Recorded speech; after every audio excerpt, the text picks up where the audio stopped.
19 मई 1999 Northampton का county ground. South Africa और श्रीलंका के बीच वर्ल्ड कप का मुकाबला चल रहा था। साउथ अफ्रीका की हालत बेहद खराब थी। स्कोर 122 रन पे 7 विकेट हो चुका था।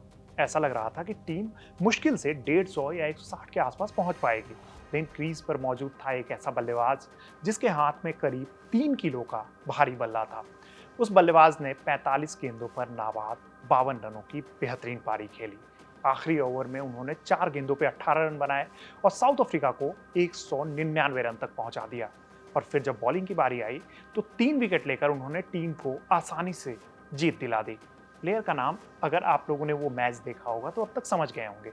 अगर फिर भी नहीं समझ पाए तो मैं बता दूं कि इस प्लेयर का नाम था लांस क्लूजनर। आखिर इस प्लेयर में ऐसा क्या था कि मुश्किल से मुश्किल वक्त में भी साउथ अफ्रीका को उसी पे भरोसा रहता था, और कैसे एक शुगर केन फार्म का लड़का 1999 वर्ल्ड कप का सबसे बड़ा स्टार बन गया। नमस्कार, मेरा नाम है रविराज और आज हम आपको लांस क्लूजनर का पूरा किस्सा सुनाने जा रहे हैं।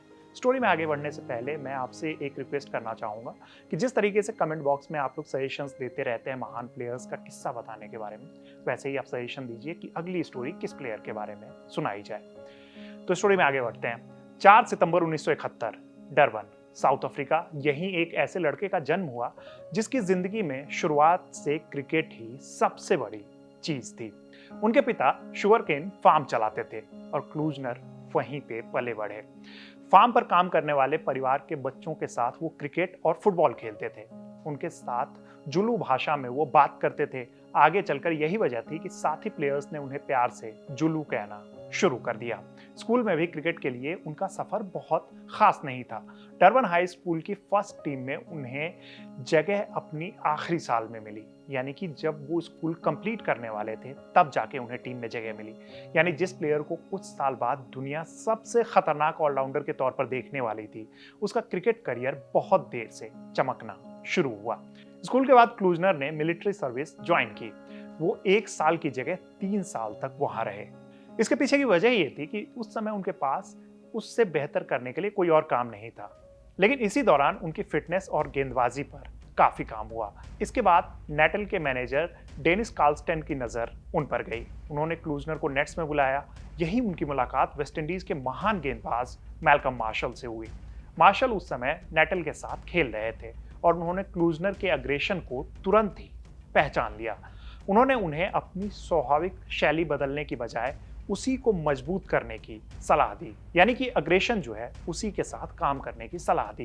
गेंदबाजी में भी अटैक करो और बल्लेबाजी में भी आपको अटैक करना है। और यही सलाह आगे चलकर क्लूजनर के पूरे करियर की पहचान बन गई। शुरुआत में क्लूजनर ज्यादातर गेंदबाजी ही करते थे। बल्लेबाजी में उन्हें काफी लोअर डाउन में भेजा जाता था, कभी नंबर 9, कभी नंबर 10 और कभी कभी नंबर 11 पे भी। लेकिन यहीं से उनके अंदर एक अलग सोच पैदा हुई। अगर आपके पास सिर्फ 5 या 10 बॉल्स हैं तो उन गेंदों पर डिफेंस करने का कोई भी मतलब नहीं है। हर गेंद पे आपको अटैक करना है। और इसी सोच के साथ उन्होंने अपनी हिटिंग पर काम करना शुरू किया। विजडन में छपी उनकी कहानी के मुताबिक वो बॉलिंग मशीन के सामने लगातार बल्लेबाजी करते थे। उनका मकसद सिर्फ ताकत बढ़ाना नहीं था, वो खास तरीके की गेंदों को पहचान कर उसे अपनी पसंद के शॉट में बदलना चाहते थे। उनके हाथ में भारी बल्ला होता था और वो बार बार उसी तरह के शॉट की प्रैक्टिस करते थे। मैच में लोग सिर्फ गेंद को स्टैंड में जाते हुए देखते थे, लेकिन उस एक शॉट के पीछे उनकी कई घंटों की मेहनत छिपी होती थी। क्लूजनर को टेस्ट क्रिकेट में मौका मिला। भारत के खिलाफ कोलकाता में उनका डेब्यू हुआ। साउथ अफ्रीका के मेन पेसर एलन डोनाल्ड चोट के कारण मैदान से बाहर चले गए और क्लूजनर पर अतिरिक्त जिम्मेदारी आ गई। उन्होंने दूसरी पारी में उसी मैच में 8 विकेट लेकर भारत की बल्लेबाजी को तहस नहस कर दिया। कुछ ही हफ्तों बाद केप टाउन में भारत के खिलाफ उन्होंने बल्ले से भी कमाल किया। सिर्फ 100 गेंदों पर उन्होंने 102 रन बनाए। उन्होंने उस समय साउथ अफ्रीका के लिए सबसे तेज टेस्ट शतक का रिकॉर्ड भी बनाया था। यानी टेस्ट क्रिकेट के शुरुआती दौर में ही उन्होंने बता दिया था कि उन्हें किसी एक भूमिका में बांधना मुश्किल है। वो बॉल से भी मैच बदल सकते थे और जरूरत होने पर बल्ले से भी। लेकिन उनके करियर का अहम मोड़ 1998 में आया। इंग्लैंड दौरे के दौरान उनके टखने में चोट लगी और ऑपरेशन के बाद कुछ समय तक वो गेंदबाजी नहीं कर सकते थे। अब उनके पास एक ही रास्ता था, बल्लेबाजी पर पूरा ध्यान देना। उन्होंने कई महीने अपनी हिटिंग पर काम किया, बॉलिंग मशीन के सामने लगातार बॉल्स खेली, खास तौर पर उन गेंदों की प्रैक्टिस की जिन्हें वो मैच में बाउंड्री के पार भेजना चाहते थे। यही मेहनत उनकी बल्लेबाजी को एक अलग लेवल पे लेके चली गई। अब वो सिर्फ निचले क्रम के उपयोगी बल्लेबाज नहीं थे, वो एक ऐसे प्लेयर बन चुके थे जिसे कप्तान आखिरी कुछ ओवर्स के लिए मैदान पर भेजकर मैच का पूरा इक्वेशन जो है बदलने की उम्मीद कर सकता था। अभी आपको अगर याद हो तो आईपीएल में टिम डेविड को आप वो काम करते हुए देखते हैं। 1999 वर्ल्ड कप से पहले ही इसकी झलक मिल चुकी थी। न्यूजीलैंड के खिलाफ नेपियर में क्लूजनर ने आखिरी गेंद पर 6 लगाकर साउथ अफ्रीका को मैच जिता दिया था। सामने गेंदबाज थे डियोन नैश। उन्होंने यॉर्कर डालने की कोशिश की, लेकिन गेंद थोड़ी सी चूक गई और क्लूजनर ने उसे बाउंड्री के पार पहुंचा दिया। उस समय आखिरी गेंद पर मैच खत्म करने का ऐसा नज़ारा आज की तरह बहुत आम नहीं था, यानी कि कुछ इक्का दुक्का मैच में ही ऐसा देखने को मिलता था। लेकिन क्लूजनर के लिए ये लगभग उनकी पहचान बनने वाली थी। वो आखिरी ओवर से डरते नहीं थे, उन्हें वही ओवर सबसे ज़्यादा पसंद था। फिर शुरू हुआ 1999 का वर्ल्ड कप। भारत के खिलाफ पहले ही मैच में क्लूजनर ने बॉलिंग में सचिन तेंदुलकर, राहुल द्रविड़ और मोहम्मद अजहरुद्दीन जैसे प्लेयर्स को आउट कर दिया। इसके बाद जब उनकी बैटिंग की बारी आई तो साउथ अफ्रीका को मैच जीतने के लिए 26 गेंदों पे 27 रन चाहिए थे। क्लूजनर क्रीज पे आए और सिर्फ 4 गेंदें खेलकर उन्होंने 3 चौके लगा दिए और साउथ अफ्रीका ने 16 गेंद बाकी रहते ये मैच जीत लिया। दूसरे साइड से जॉन्टी रोड्स, उन्होंने भी अच्छी बैटिंग की थी। ये उनकी वर्ल्ड कप की शुरुआत थी, लेकिन अगले मैच में जो हुआ उसने दुनिया को उनकी असली ताकत दिखाई। श्रीलंका के खिलाफ साउथ अफ्रीका 115 रन पर 7 विकेट गंवा चुका था। क्लूजनर आए और 45 गेंदों पर उन्होंने 52 रन बना दिए। पारी के आखिरी ओवर में उन्होंने 2 चौके और 2 छक्के लगाए। आखिरी 4 गेंदों पर जैसा कि हमने पहले बताया कि 18 रन बनाए। ड्रेसिंग रूम में बैठे शॉन पोलक एकदम हैरान थे, शायद उन्हें समझ ही नहीं आ रहा था कि क्लूजनर आखिर कर क्या रहे हैं।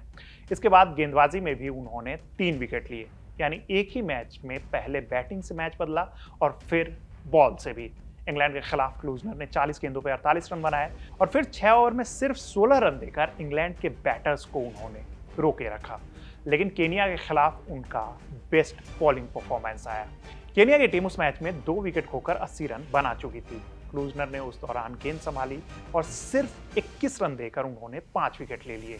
वर्ल्ड कप के शुरुआती 4 मैचों के बाद उनके नाम 112 रन और 12 विकेट थे। सबसे खास बात यह थी कि वो बल्लेबाजी में एक बार भी तब तक आउट नहीं हुए थे, यानी साउथ अफ्रीका के पास एक ऐसा प्लेयर था जो मैच के किसी भी हिस्से में गेम को चेंज कर सकता था।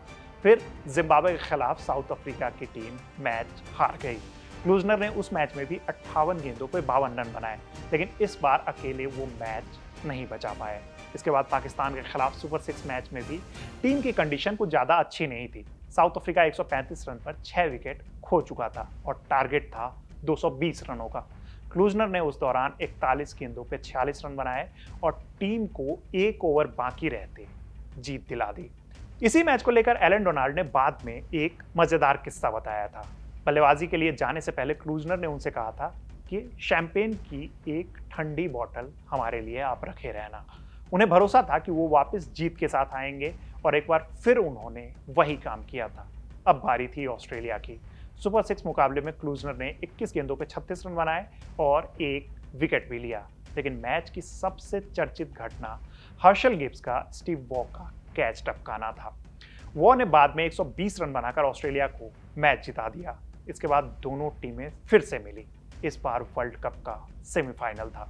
जगह थी एजबेस्टन। दांव पर था फाइनल का टिकट। साउथ अफ्रीका को जीत के लिए 39 रन चाहिए थे और 31 गेंदें बाकी थी।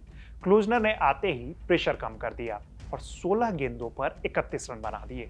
आखिरी ओवर शुरू हुआ तो साउथ अफ्रीका को जीत के लिए सिर्फ 9 रन चाहिए थे। पहली गेंद पर उन्होंने चौका मार दिया, दूसरी गेंद पर भी उन्होंने चौका लगा दिया। अब सिर्फ 1 रन बाकी था, लेकिन रन लेने के दौरान क्लूजनर और एलन डोनाल्ड एक ही दिशा में भाग गए। डोनाल्ड के हाथ में बैट भी नहीं था।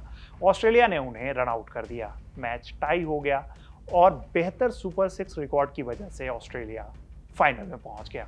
क्लूजनर ने अपनी तरफ से लगभग सब कुछ कर दिया था, लेकिन आखिरी रन नहीं आया। बाद में उन्होंने कहा कि उन्हें सबसे ज़्यादा अफसोस इस बात का था कि उन्होंने मैच का सारा मुश्किल काम कर दिया था और फिर आखिरी आसान काम, यानी कि जो सबसे आसान काम था, वो नहीं कर पाए। उन्होंने उस घटना का वीडियो दोबारा देखने की ज़रूरत भी महसूस नहीं की। वो वहाँ मौजूद थे और उन्हें पता था कि उनके साथ और टीम के साथ क्या हो चुका था। फिर भी उस एक रन से उनके पूरे वर्ल्ड कप को नहीं मापा जा सकता। 9 मैचेस में उन्होंने 281 रन बनाए। उनका औसत 140.50 का रहा और स्ट्राइक रेट रहा 122.17 का रहा। अगर आपको लगता होगा कि ये स्ट्राइक रेट कुछ ज़्यादा नहीं है, तो तब के क्रिकेट में 100 से ज़्यादा का स्ट्राइक रेट काफ़ी अच्छा माना जाता था और उनका स्ट्राइक रेट तो 122 ज़्यादा का रहा था। साथ ही साथ उनका एवरेज जो है 140 प्लस का था, क्योंकि वो आउट ही नहीं होते थे। अब बॉलिंग की बात करें तो उन्होंने कुल 17 विकेट लिए थे और उनका बॉलिंग एवरेज था 20.58। उन्हें प्लेयर ऑफ द टूर्नामेंट चुना गया। विजडन ने भी उन्हें उस साल क्रिकेटर ऑफ द ईयर में शामिल किया।